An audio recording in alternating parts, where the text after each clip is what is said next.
Hey fellow tennis nerds, I hope all is well. Today I want to do a Q&A, which it's been a while. I was supposed to do this once a week, but hey, life comes in the way. But today I'm ready for it, and let's just dive the questions here, and I'll start with one that I've gotten before from different people, but it's worth repeating. It's one that keeps popping up because it's a quite complicated topic in many ways. So this is from Instagram, Grigor Wang. So he's asking, I'm going to paraphrase, the same two rackets with customized weights, balance, swing weights and strings, would it be possible that they have a different feeling, or would it be hard for amateurs to notice? It is possible that they have a different feeling. Some rackets have been played for more hours. Obviously the graphite is becoming softer, they're getting a little bit more flexible. Also, there's sometimes some slight issues with the grip or with just how the materials are put together inside in the layup. So there could be differences. Tennis players are very picky. Sometimes I can tell, even if I match two rackets with my 3-in-1 swing weight machine that you don't see in the background there, I can even tell that one is slightly different, or I prefer one. It's just maybe been played more, or there's something there that might feel slightly different. So you can tell a difference, although it's very, very small, and you should be fine to play with these two rackets. Happens to the pros, they get on with it. It's just the best of what you can do, because you can't make an identical racket. That's impossible. So this question was a little bit different than the one I usually get, which is if my rackets have been matched in terms of weight and balance, will they have the same swing weight? And that can be very different. The swing weight is determined by where the material is placed in the racket. So it could be a different swing weight if you have more polarized weight or more weight centered in the throat, and you still have the same weight and balance. So the weight and balance will not tell you the swing weight, and that's the thing. So you need a swing weight measurement, and that can be different even with the same weight and balance. So kind of two questions relating to the same topic, a topic that I get asked quite a bit, and I'm happy I have a 3-in-1 machine from Head to help me do these things. From Diego Avancine, Head Prestige 2021 review. Do you think the new Prestige MP is quite similar to the Gravity Tour with 4 grams added? I want to try the Prestige and understand that this should be the option. I don't want a 16-19 string pattern. The new Prestige MP has an 18-19 pattern. That's not quite similar to the Gravity Tour. They're in the same weight range. The new Prestige MP is 310 grams. The Gravity Tour is 305. So they are somewhat similar, but still a little bit different in terms of feel and construction. So you do need to try before you buy or before you make any judgment. That's usually the case. Sometimes rackets play more differently than we think. So I like the new Prestige MP, although I prefer the older one, which is now the Prestige Pro. But I don't think you might find exactly the same feel from the Gravity and the Prestige, although they are in the same territory. And that's my feeling. It's hard to say what you get the most control from. The Prestige is pretty controlled, the Gravity is pretty controlled, but there might be differences in feel for sure. From Tanut Tiavutiroy, hope I got that right, a subscriber, thank you very much. He commented on the Solinco Whiteout 98 racket. Very interesting racket, would love to try it. Always love your reviews, but this one seems a bit short. Would love to hear it compared with other rackets more deeply, as this is a new model for the marketplace. I think many people would love to understand it more. Please consider a video with more details about this racket. Yes, I will. And I think it's time to do a video about 98 square inch rackets with a very similar characteristic, like 98, 16, 19. There's so many rackets on the marketplace now. 98 square inches, 16, 19 pattern, and you can even add the Pure Aero VS grade frame, which is a 1620. So you have the Extreme Tour, the Technifiber T-Fight RS 300, then they have the EGA signature model from Technifiber as well. We have the Solinco racket, we have the Blade 98 1619, we have the Head Radical MP, and we have the Head Extreme Tour, and it's just a bunch. I can't think of them all. So I will do a separate video talking about that specific range of rackets and how I perceive them, because that's pretty much my sweet spot these days. Playing mainly with the Extreme Tour, although sometimes I can't kind of get away from the Prestige MP from 2019, but the Extreme Tour is the one, all these frames that I'm getting back to most frequently. Then I also like the EGA, for example, but those rackets I really enjoy. I can say that the Solinco has a slightly different feel. You do feel the foam filling than, for example, the Extreme Tour. The Extreme Tour is more direct and connected. The Solinco a little bit more muted, more similar to the Technifiber T-Fight RS 300. Those rackets are quite similar, just some slight difference in feel, but overall quite similar. Fast, whippy rackets with good power. So the Technifiber and the Solinco are the most similar out of all these frames. That's what I would say. Good power, but not the most connected feel you can find, but still good and not harsh really on the arm thanks to the foam filling. Joseph Nguyen said, can you repost with fixed audio about my Topspin Cyberflash and string review? Yeah, I messed up the audio. I did some settings, I was playing around, and then I didn't have really time to watch and listen through it properly and how bad it came out. So yeah, I should probably repost that. The string reviews are generally not the most engaging. I've seen that no matter how I try to tweak them or make them more engaging. Generally, the string reviews is not what you're looking for on this channel. It mainly seems to be rackets and pro player rackets. That obviously makes it a bit more difficult to put a lot of effort into string reviews, being just one guy. But I love to try new strings myself, so I will do that. But yeah, the string reviews you seem to be not so keen on. Maybe you have some ideas on why in the comments below. So Walter Haley wrote something here which could be interesting. For my personal understanding, how can a Regna with a stiffness of 68 be too stiff, while the Diadem Nova with a rating of 69, I think it's unstrung, that one, drew such high praise? I realize one is a 98 square inch frame while the other is 100. I'm simply trying to learn. Thanks, Jonas. That's a nicely phrased question. The stiffness of a racket is not telling the whole story of how the racket will play. One of the most common comments I get when I lend out rackets to players I play with is that if I give them a 95 that I really like and I feel is plush, most players that play with more modern rackets say that this racket feels stiff. That's the initial remark almost every time. Oh, it's a very stiff string bed. Because the string bed is stiffer to them because it's tighter. So you have a 95 square inch head, small head size, and you have an 1820 pattern, let's say. That's going to be a pretty stiff string bed in terms that there's not going to be a lot of movement in the string bed. It's going to feel like pretty static. The strings are so tight together, they won't move much. And then you have a 100 square inch 1619 racket, like a pure drive, that is pretty stiff, but that doesn't feel quite stiff because there's more action in the string bed. The stiffness of the string bed and the stiffness of the racket in general, they're also two different things. The stiffness of the racket can really result in arm issues and so on because you have more vibrations being sent through. The stiffness of the string bed can relate to the control you're getting. Can also be stiff on the arm, of course, but it's still a little bit of a different thing.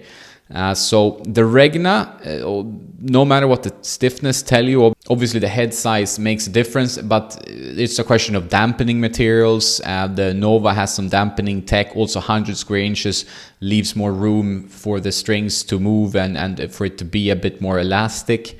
While the Regna just felt pretty stiff to me. It just felt like a stiff racket. Also, good for you to know, unless you already know this, stiffness ratings are on average pretty much. So let's say you buy 3 rackets, the same brand, same model, you can get different stiffness ratings. Only, 2 points maybe at most, but yeah, the rackets can be different in stiffness. It's a part of the quality control issue, and it's very hard to make identical tennis rackets apparently these days. So you can get a slightly stiffer one. Maybe that's the one I tried, I don't know. But to me, it felt stiff. It's also a personal thing. Stiffness can impact you differently. I felt like that one was pretty stiff. I tried everything. I tried changing strings. I didn't enjoy it so much due to that. But then obviously a tweener frame that could be stiff to some players did not feel stiff to me, depending on the strings, depending on a lot of things. But the Nova did not feel stiff to me at all. So maybe they had some smart tech there or something else. But definitely head size makes a difference to the stiffness, obviously the strings and so on. Another question, how does this compare to the Gravity Pro? So the Prestige Pro and the Gravity Pro from 2021 are very, very similar. In the only major difference is that the string bed of the Gravity Pro is a little bit more large generally. I mean, it's not more open technically. They're quite tight, both of these string beds, but the Gravity has a bigger head size, so it does allow you a little bit more room for error. It's also going to feel a bit slower through the air. So those are the main differences, but they are both 20mm beam, 1820 pattern, and perform quite similarly in weight, swing weight, and so on. So these rackets are extremely similar. I tend to look at it like this. If you're a one-handed backhand player, you prefer faster rackets, go for the Prestige Pro. If you're a double-handed player and you like a little bit more plow through, go for the Gravity Pro, because that has a massive plow through. And if your serve is super important, I think the Gravity Pro hits a very good serve. That would be my comparison. And one question from Peter Bedford that I've received a few times, not sure if I've dealt with it. Would stringing cross strings at a lower tension than the mains improve snapback? Yes, that's the thinking. I haven't really noticed a huge effect myself, so much that I'm stringing often at different tensions, but for some players this rings very true. So if you were changing the string tension from the cross or the main string, you can definitely improve the movement of the strings so that you get more snapback, more spin. That's the theory, and I've noticed at some points, but also at some points I don't even notice it or don't even consider it. For example, you can definitely dial in a lot of things with the strings, with the string tension, the choice of string, and so on. You can try different hybrids, 2 polys in different variations, and obviously string tensions as well. So there's a lot to do with the strings, and you can get a lot of effect from changing the strings, using a different tension, and so on. I must really say, looking through your comments, that the interest and your strong feelings about rackets when it comes to my what's the best racket of the year, which is kind of leading into the gear of the year, which I'm working on, that you're very excited about some rackets and you're really passionate about your gear, which I like. So thumbs up about all the engagement. The more engagement, the better. It's always fun to see some action in the comments. Like I said, I don't always have time, but I see it. So kudos for your engagement there. A lot of players liking the Pure Aero VS and the Head Extreme Tour for sure. That's what I've seen. Another question from Max about the Solinco Whiteout 98 racket. How does it compare to the Extreme Tour? The Extreme Tour is a little bit less powerful, a little bit more direct in the string bed. I prefer the control from the Extreme Tour. Feels like the string bed is tighter, and I get a little bit more directional confidence when I'm hitting my shots with the Extreme Tour. Solinco is a little bit more springy as a string bed, sends a little bit more higher launch and power level, but both feel very nice. They're not too stiff or anything, but I feel like I get a bit better control with the Extreme Tour, although I need to work a bit harder, and I feel like the Extreme Tour might need just a little bit of a tweaking with the weight, like I've done on mine. Christopher Bacrigues, Jonas, would it be possible for you to consider producing a string comparison between Solinco Hyper G Soft and Babolat RPM Soft? I am too playing with the Prestige piece and need comfort because of arm issues. I would say that if you have arm issues, you're playing with the Prestige, which is pretty soft, I would recommend going for a hybrid setup, if not a full bed of multi-filament. I've used a hybrid setup in my Prestige piece, and I've been very happy with that. What I like usually, unless you have the money for a VS Touch, Babolat Natural Gut, for example, or a Luxlon Natural Gut, would be to go for a Technifiber X1 biphase 130 gauge in the mains, around 54 pounds, 24 kilos, and then go for a round poly like Oris Leon, Cyber Flash from Topspin, or All the Power even at 52 pounds, which is 23 kilos approx in the crosses. And then you will have a nice setup. Gives you a little bit more power and feel, but still offers a great control thanks to the racket and the pretty dense string bed on that frame. So I would really recommend trying a hybrid setup for the Prestige MP. In terms of comparing the Hyper G Soft and the Babolat RPM Soft, I'm trying the RPM Soft now. I'm not finding it that soft. It's not. It was pretty soft when I strung it, but it's not a string that I'm particularly in love with at this moment. I need to test it more. I only bought one set, stupidly, so I don't have any more to try in different rackets, but from what I experienced, I prefer the Hyper G soft. I feel like I get a bit more connection there, a bit more spin, just a better string overall, in my opinion right now. I did not have the best first impressions of the RPM soft, but I hope to be able to try it more as we go along. Let's go to the last question now. I need to go for some office drinks. I'll do the last question from Jason Bourne, who is a special agent, if I remember correctly. So I need to answer this question very professionally, otherwise I might get a hitman on me. In previous videos you mentioned you have tennis elbow, then why you still use polystrings, or is your tennis elbow healed? Actually, my tennis elbow, I mean, you know I've been struggling with the shoulder. The tennis elbow seems pretty much gone. I have no issues at all with tennis elbow, even if I'm playing with stiff rackets at the moment. Going to the gym, working with the flex bar and warming up, all that stuff. Probably my form is better. My form, my shots, I worked a lot on my technique, especially on the forehand.